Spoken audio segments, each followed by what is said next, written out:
Muy buenos días, hoy es viernes 13 de enero del 2023. Bienvenidos a Contacto Directo. Nuestros invitados de hoy son José Hidalgo Pallares, director general de Cordes, Corporación de Estudios para el Desarrollo. El gobierno inicia el año reduciendo impuestos, lo cual es cosa buena, pero vamos a ponerlo en contexto. ¿Fue o no una decisión que trascendió al ámbito electoral? Y si es posible que a mediano plazo más bien llegue una nueva reforma tributaria. También estará con nosotros Felipe Rodríguez, doctor en Derecho Penal. Con él vamos a revisar las implicaciones de la confesión del ex policía Germán Cáceres en el asesinato de su esposa. Un crimen al que le llegará la justicia. No hay nada más que investigar. Aquí empezamos. La actualidad, los protagonistas, el análisis y la información en Contacto Directo.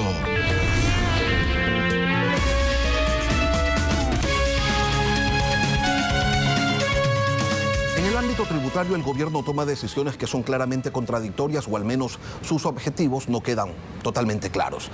Al cerrar el 2022, resolvieron incrementar el impuesto a los consumos especiales en algunos productos, pero hace 2 días dieron marcha atrás y redujeron el ICE en esos mismos productos que en realidad significan que los deja en el mismo valor que tenían antes del incremento. Sobre esto vamos a conversar con el economista José Hidalgo Pallares, director general de Cordes. Buenos días, bienvenido a Contacto Directo. Buenos días, Lenin. Muchísimas gracias por la invitación. Empecemos por el impuesto a la salida de divisas. El gobierno decreta que habrá una reducción paulatina del 4% al 2%, con reducciones de un 0.25 en febrero, otro 0.25 en julio y el 31 de diciembre una disminución de 1.5%. Hasta aquí todo suena bien.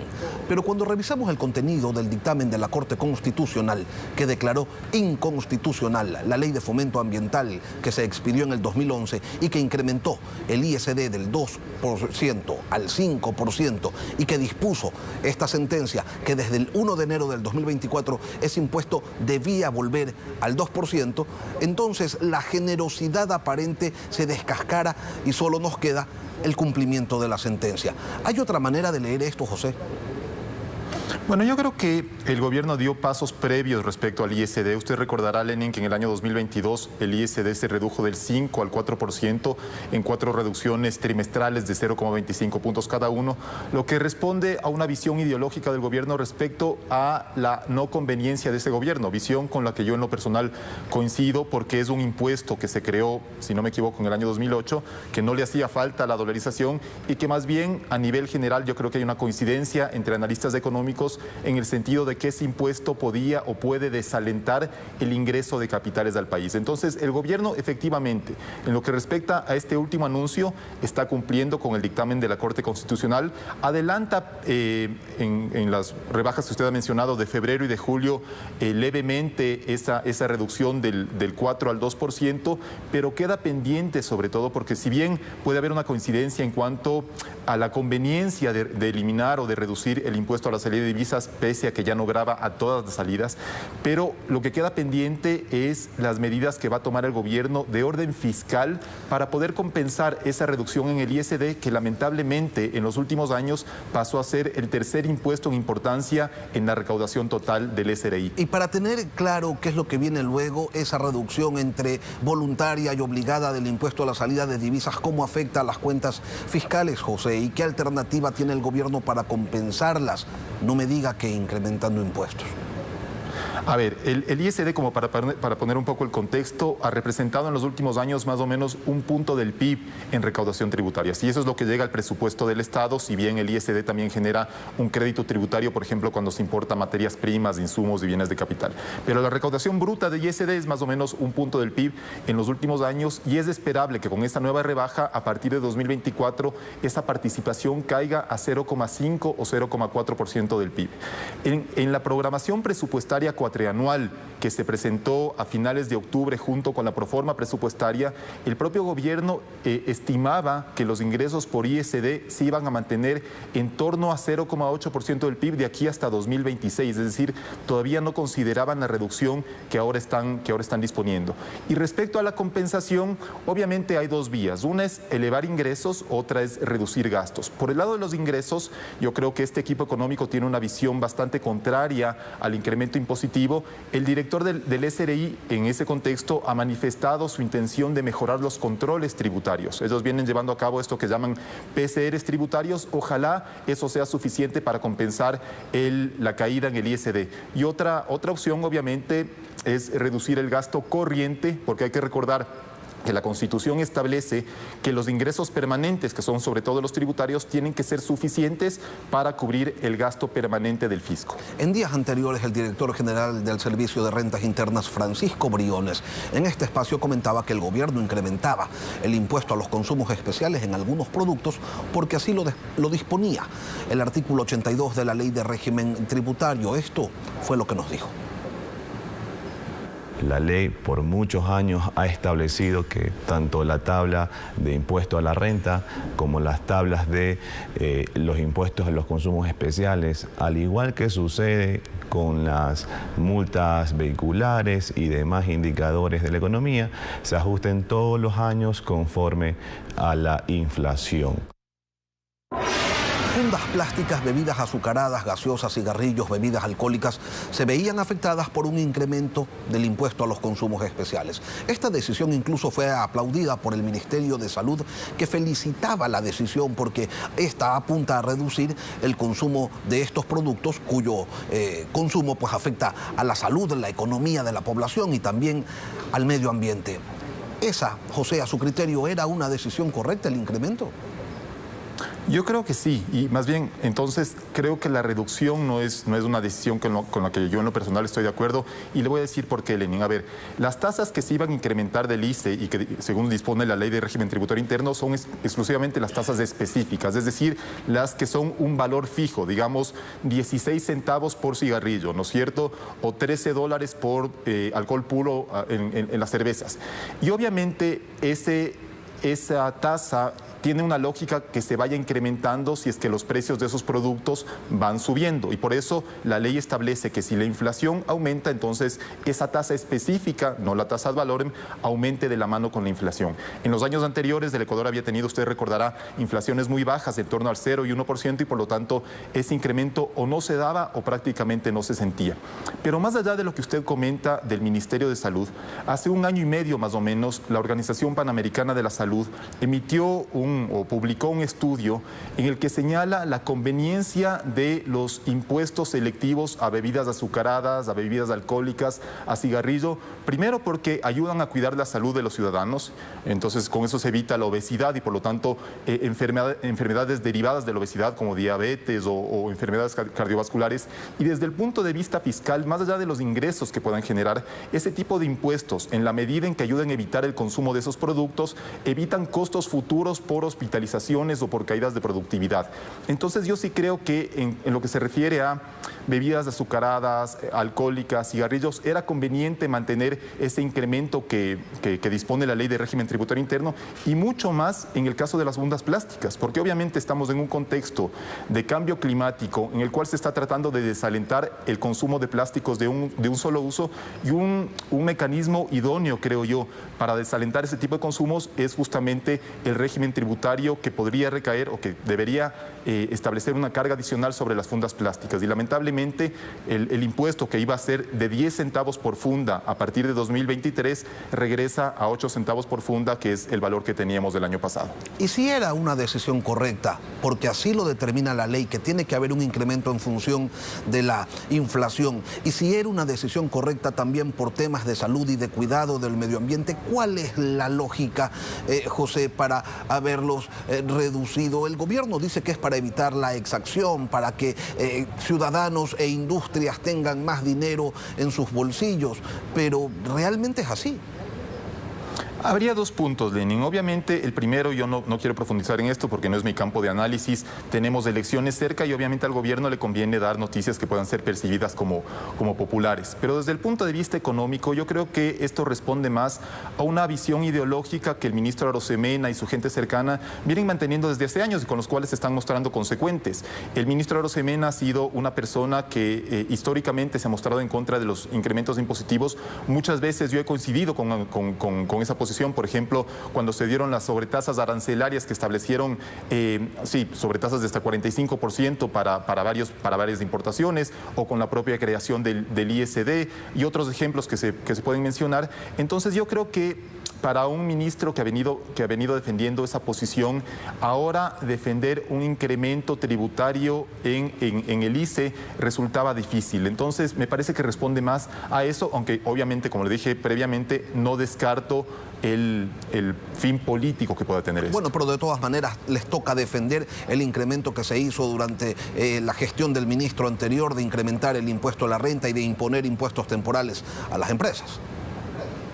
Sí, reforma que usted recordará debatimos en su momento, con lo que yo, por ejemplo, me mostré de acuerdo en lo que se refiere a impuesto a la renta a personas naturales. Creo que es importante que los ingresos permanentes del fisco ayuden a cubrir los gastos permanentes y sobre todo en un contexto en el cual se vienen incrementando algunas transferencias fijas que tienen un carácter claramente social, como los bonos, por ejemplo, el bono de desarrollo humano o las transferencias a la seguridad social. Pero sí, en su momento el gobierno que había ofrecido no incrementar impuestos tuvo que defender una reforma que, en mi opinión, fue conveniente no solo para las arcas públicas, sino para una mejor distribución del ingreso en el país. José, ¿y se puede determinar, como lo ha hecho el régimen, que reducciones de impuestos de 300% a 30% en el ICE a las armas de fuego o del 150% al 50% en productos de tabaco tendrán una incidencia directa en el fortalecimiento de la seguridad ciudadana, así como en la lucha contra el contrabando? Lo de las armas es quizás un poco más complejo, pero en lo segundo, ¿hay una correlación impuestos-contrabando demostrable?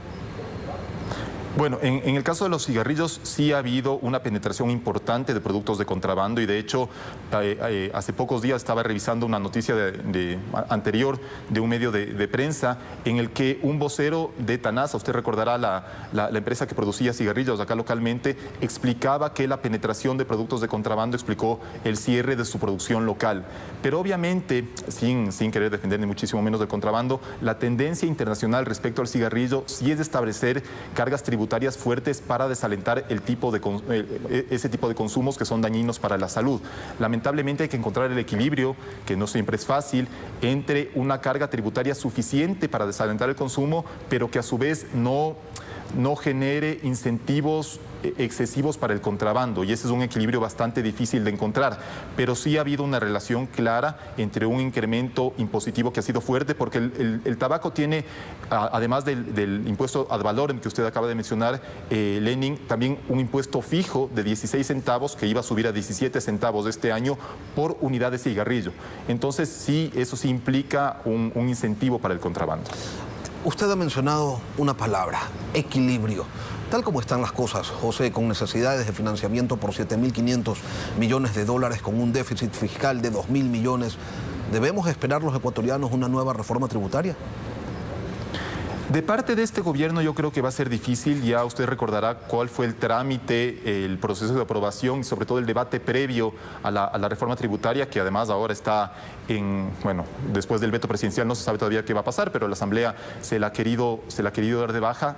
Desde el punto de vista político, difícilmente le aprueben cualquier incremento impositivo adicional al gobierno, y desde su propia concepción ideológica también creo difícil, por ejemplo, que el ministro Arosemena proponga una nueva reforma tributaria para incrementar ingresos por la vía de los impuestos. Insisto, yo creo, escuchando sobre todo las declaraciones del director del Servicio de Rentas Internas, que el camino que van a tomar es mejorar los controles tributarios. Yo me alegro de que así sea, pero espero que esto sea suficiente para compensar la reducción de los ingresos que vamos a ver a partir especialmente de 2024 y que, como digo, no estaban presupuestadas en la programación presupuestaria cuatrianual que el propio gobierno envió apenas un par de meses atrás. Y más bien deberíamos esperar entonces que se haga efectivo ese ofrecimiento del ministro de la Producción, quien ha señalado que va a haber una revisión a la baja de algunas partidas arancelarias. Bueno, en un contexto obviamente de firma de acuerdos comerciales es esperable, por un lado, que se reduzcan los aranceles de las contrapartes con las cuales estamos negociando.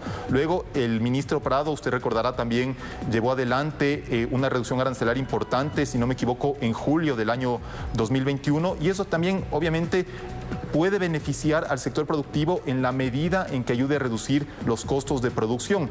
Pero bueno, esto el gobierno también lo tiene que evaluar desde el punto de vista fiscal para que los ingresos sean suficientes suficientes para cubrir gastos que lamentablemente tienen una presión al alza. José Hidalgo Payares, director general de Cordes, muchísimas gracias por acompañarnos hoy aquí en Contacto Directo. Muchísimas gracias a usted. Luego de la pausa volvemos con Felipe Rodríguez, penalista.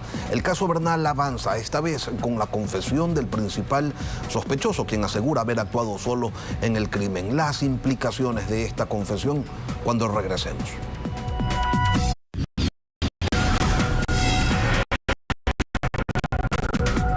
Ampliación de su versión, el ex policía Germán Cáceres confesó haber asesinado a su esposa María Belén Bernal dentro de las instalaciones de la Escuela Superior de Policía. Dijo que lo hizo solo y que se encontraba ebrio en ese momento. ¿Qué implicaciones tiene esto dentro del caso, estas afirmaciones? Nos lo va a explicar Felipe Rodríguez, abogado, doctor en Derecho Penal. Buenos días, doctor Rodríguez, bienvenido a Contacto Directo.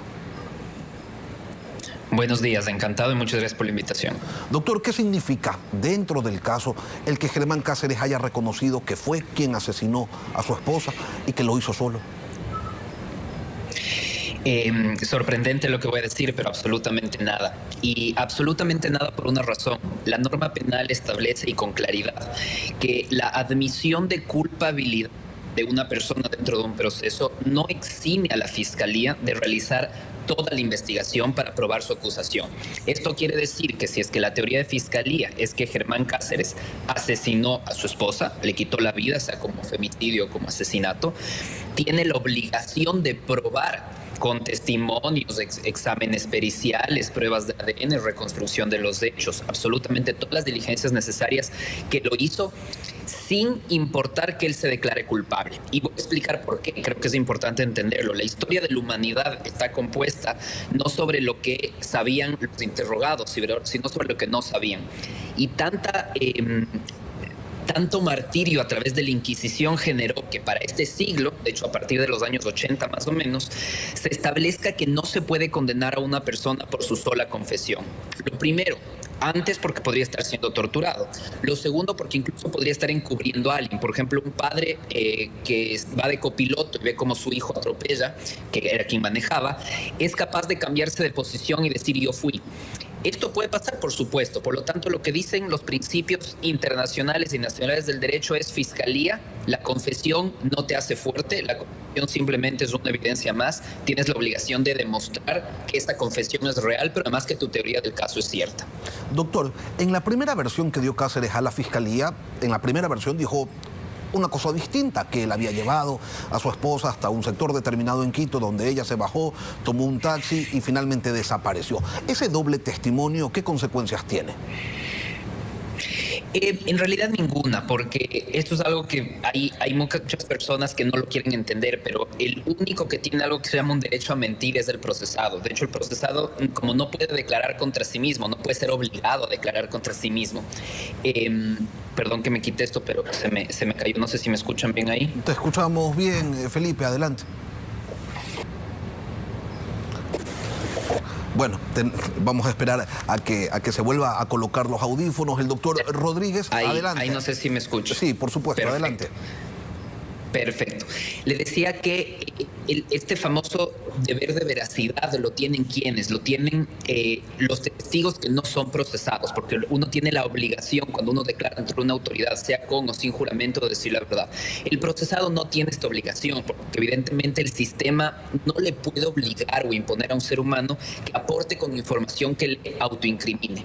Por lo tanto, el tener dos versiones contradictorias no le afectan, no lo pueden procesar a él por ningún tipo de delito. Él está en su derecho de mantener en su defensa lo que quiere. Cosa distinta que sucede, por ejemplo, si yo fuese testigo en el caso, que no participé ni tuve nada que ver en este caso y no le digo la verdad a la autoridad. Así que no tiene un efecto normativo, jurídico ni procesal en contra de Cáceres su primera versión mentirosa. Doctor Rodríguez, el haber señalado que estuvo ebrio cuando cometió el crimen, ¿es un agravante porque él era un policía que se encontraba en servicio activo en ese momento? ¿O existe alguna posibilidad de que su defensa argumente luego que él no estaba en sus cabales y de ser así, qué pasaría en este caso? Para nada, existe una frasecita en latín que es una máxima jurídica importante, que es la actio liberi in causa. ¿Qué significa? Quiero que todos los que están viendo piensen en esto. Cuando ustedes van a una fiesta y van en su vehículo, ustedes saben que están conduciendo. Por lo tanto, cuando ustedes ingieren alcohol, nadie les está obligando a ingerir alcohol. Ustedes están ingiriendo alcohol voluntariamente sabiendo que tienen la llave de su carro en su bolsillo. Si ustedes suben al vehículo y atropellan absolutamente borrachos, casi inconscientes, igual responden penalmente. ¿Qué es el actio libera in causa? El acto que libera en la causa. Que cuando tú ingieres alcohol, voluntariamente lo haces. Por lo tanto, voluntariamente te pones en un estado de alteración, de inconsciencia, lo que sea. Por lo tanto, conforme a nuestro ordenamiento jurídico, el estar ebrio no exime de responsabilidad penal. Esto es importantísimo. Por lo tanto, si ellos quieren alegar que él estaba borracho, no lo van a poder hacer. Más aún cuando vemos que vamos a analizar un par de temas aquí importantes, y es que evidentemente él no tiene un examen toxicológico realizado, por lo tanto no se puede saber su nivel de alcohol, pero lo que sí se puede saber por lógica es que en el momento que pasa un día entero con el cadáver, se lleve el cadáver en un vehículo, esconde el cadáver y huye, ya está evidentemente sobrio, por lo tanto no va a poderlo utilizar como argumento. ¿Cómo se procesan, doctor, las dudas de la familia de María Belén Bernal? Ellos, a diferencia de lo expresado por Cáceres, consideran que no actuó solo, que tuvo necesariamente ayuda de otras personas. Usted ya nos ha dicho, ese es el trabajo de la Fiscalía, pero la acusación particular realizada por la familia de María Belén Bernal, ¿interviene de alguna manera en esta instancia o no? No, a ver, hay que entender que la acusación particular lo que busca es una reparación. El objetivo punitivo lo tiene el Estado, al punto que cuando el Estado, por ejemplo, no apela, la acusación particular sí puede apelar, pero únicamente sobre la reparación, no puede apelar sobre la pena. Entonces, ¿qué es la acusación particular? Es la víctima actuando de forma procesal dentro del proceso, que, ojo, puede actuar con o sin acusación particular. Esto no es necesario, solo por ciertos efectos procesales. Recordemos que el caso se cierra, si no me equivoco, este domingo. Ya no van a poder hacer ninguna otra diligencia, no les va a alcanzar el tiempo. Sin embargo, existe otra investigación abierta. Todos conocemos que existe una investigación por fraude procesal. Yo no sé si es fraude procesal o es encubrimiento como tipo penal. Cuando digo no sé es porque no conozco el expediente cerca, pero me inclino más porque sea encubrimiento. Y si tienen cualquier duda, cualquier sospecha contra cualquier otra autoridad de la policía, sean policías o privados, podrían ser incluso familiares, en esa investigación por otro delito pueden solicitar todas las diligencias que consideren necesarias para verificar si es que alguien le ayudó o no le ayudó. Justamente, por ejemplo, algo que se tendrá que hacer para que la gente entienda es, por ejemplo, una reconstrucción de los hechos, es decir, si él podía, por dónde cargó el cadáver, cómo se hace una reconstrucción. Se utilizan actores, los actores podremos ser incluso los abogados o los mismos policías que están en la diligencia. Se coge a alguien de la contextura física de Germán Cáceres, a alguien de la contextura física de María Belén, se le hace a una persona que la cargue, que vaya por los mismos lugares que Germán Cáceres te va guiando y dice que fue, se va verificando si había cámaras en el sector, si es que se hubiese escuchado o no, es decir, se recrea lo que sucedió para verificar si pudo haber sucedido o no. Todas esas diligencias las van a hacer seguramente, pero en el otro caso, este caso que es el de femicidio, está por cerrarse y dudo mucho que alcancen a hacer una diligencia adicional. Continuemos sacándole el jugo a esta masterclass de Derecho Penal sobre un caso práctico. Doctor Rodríguez, ¿cuáles son los aspectos diferenciadores que hacen que la defensa de Cáceres aspire a una pena de entre 12 y 16 años de prisión, mientras que la familia de María Belén Bernal señala que debería ser de 34 años y 8 meses? A ver, no conozco o no sé exactamente qué está haciendo el abogado Cáceres, tampoco lo conozco, como para un poco intuir. A veces los penalistas nos conocemos entre nosotros y entendemos más o menos lo que está haciendo el otro. La única forma que él pudiese atenuar su pena es de dos formas. La primera es alegando que no es femicidio, es decir, que no la mató por ser mujer, no la mató en razón de género, no la mató en una relación de poder, es decir, que lo que se estaría configurando en realidad es un homicidio simple. Esta es la alternativa que tiene. Porque, ojo, y esto es importante, asesinato hay. De hecho, yo si fuese fiscal me iría por asesinato, no perdería mi tiempo en femicidio. ¿Por qué? Porque en la primera circunstancia constitutiva que hace que el homicidio se convierta en asesinato es el parricidio, es decir, dar muerte a tus ascendientes, descendientes, cónyuge. Con la sola la partida de matrimonio, el acta de matrimonio de ellos dos, ya se constituye la primera forma de asesinato. Y el asesinato tiene exactamente la misma pena que el femicidio, solo que utilizamos muchas veces el femicidio por un tema de una lucha social, digna, pero por una lucha social, pero yo creo que hay que jugar seguro. Yo me hubiera sido por asesinato. Lo que intentará, tratando de leerle el pensamiento, el abogado Cáceres hacer es demostrar que de alguna forma no se configura el femicidio, que está mal acusado, es decir, le están acusando por el delito incorrecto en cuanto a su denominación y que lo que habría cometido es un delito menor, y o intentará buscar atenuantes. No obstante, con la información que yo tengo, sin ser abogado del caso, creo que incluso la forma en la que esconde el cadáver, raspa la sangre con lija para no permitir que haya un examen de luminol, va agravando su situación. Yo veo bastante difícil que logren en este caso una condena menor a 26 años en el caso de que lo condenen, ¿no? Recordemos algo, esto suena raro aún, todos tenemos de una perspectiva y una imagen creada en nuestras cabezas, pero Cáceres sigue siendo inocente. Será solo en el Tribunal Penal cuando veremos las destrezas de Fiscalía, su capacidad de acusar con pruebas, y si es que es condenado gracias a esas pruebas, le caerán, acuérdense mis palabras, aproximadamente 26 años. Doctor, ¿tiene fundamento insistir en que se trata de un crimen de Estado? No, no se trata de un crimen de Estado, porque esto también es importante entender y hay que diferenciar. Un crimen de Estado es cuando de forma, no necesariamente con los elementos que les voy a dar, pero quiero hablarles más en una tesis general, de una forma sistemática y generalizada tienes un plan de Estado para delinquir. Por ejemplo, la policía dice vamos a eliminar a los vagabundos de un sector que viven bajo un puente y los vamos a envenenar en la noche. Y es una estructura que parte desde su cúpula y se organizan para hacerlo, ¿ya? Estoy poniéndome así en un caso hipotético. En este caso, él actúa, si bien podría haberlo hecho con ayuda, es una discusión que él tiene específicamente con su esposa y en evidentemente un acto doloso de lesionarle algún bien jurídico protegido, no sabemos exactamente qué pasó, tendría que la versión, le quita la vida. Ese es un acto de persona natural de él, no es un acto de la policía como institución quitándole la vida a alguien. Pero sucede en un recinto policial. Ella no podía haber estado esa hora ahí. Cáceres entró borracho y tuvo que haber sido reportado. Es decir, todos los protocolos de seguridad se los pierde en el camino. Si es que hubiesen estado activos los protocolos de seguridad, Cáceres hubiese sido reportado a sus superiores por estar borracho y María Belén nunca hubiese podido entrar. Pero no porque se haya omitido los protocolos de seguridad quiere decir que la policía haya tomado una decisión activa de quitarle la vida. ¿Qué tenemos entonces? No un crimen de Estado bajo ningún concepto. Es más, me mantengo en eso, bajo ningún concepto, pero sí hay responsabilidad estatal. Es decir, sí habrá una reparación que no es de carácter penal, sino es de carácter civil estatal a la familia de María Belén por esta muerte. Es decir, el Estado tendrá que indemnizar, pero si fuese un crimen de Estado tendríamos algo así como el Estado nazi, donde estabas matando a alguien por su raza, por poner un ejemplo, y donde tienes una estructura armada para eso. Eso no sucedió aquí, evidentemente. Doctor Rodríguez, brevemente y para finalizar, ¿debe continuar Cáceres en La Roca? Sí, por supuesto. Yo les invito, escribí justamente el miércoles una columna en Primicias al respecto. Es decir, La Roca es actualmente la cárcel más segura del país. En sus antecedentes históricos, recordemos, los dos últimos eventos históricos importantes fue el asesinato de Caranqui y la fuga de La Roca, sucedidos en el 2013. En toda la crisis carcelaria, donde tenemos más de 400 muertos, no hay ni un muerto en La Roca. Es de la cárcel con mayor seguridad, pero además tiene un uso demográfico de su capacidad que oscila entre el 15 y el 20%, es decir que tenemos un guía penitenciario por cada preso. Es la cárcel donde más seguro está él de no ser asesinado desde adentro o desde afuera, pero además donde tienen mayor control para que no se quite la vida. Felipe Rodríguez, doctor en Derecho Penal, gracias por acompañarnos esta mañana aquí en Contacto Directo.